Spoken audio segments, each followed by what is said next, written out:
सार्वजनिक बांधकाम विभागाची प्रतिमा सुधारणार का असा प्रश्न आता विचारला जातोय। मंत्री शिवेंद्रराजे भोसलेंकडून अधिकाऱ्यांची झाडाझडती घेण्यात आली। चुकीचं काम खपवून घेणार नाही, शिवेंद्रराजे भोसलेंनी म्हटलंय।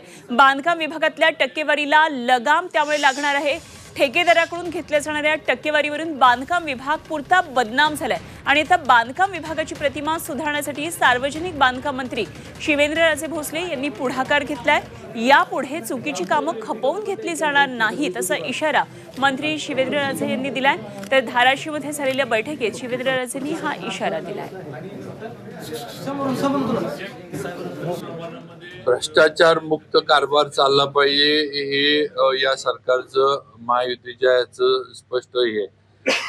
मुख्यमंत्री देवेंद्रजींचा कारभार आम्ही महाराष्ट्रानं बघितलाय आणि मागच्या सुद्धा 5 वर्षांमध्ये मुख्यमंत्री म्हणून काम करत असताना कुठेही देवेंद्रजींवर किंवा कुठल्याही याच्यामध्ये म्हणजे बोट ठेवता येईल भ्रष्टाचाराबाबत असं त्यांचं काम नव्हतं आणि त्यांची पण आमच्याकडनं हीच अपेक्षा आहे की आमचे जे विभाग आम्हाला दिले गेले तिथं सुद्धा त्या पद्धतीने काम झालं पाहिजे आणि आम्ही त्या पद्धतीनं कडक सूचना दिलेल्या आहेत की हे प्रकार जे चुकी जे होत असतील ते थांबले पाहिजेत, असे प्रकार चालणार नाहीत।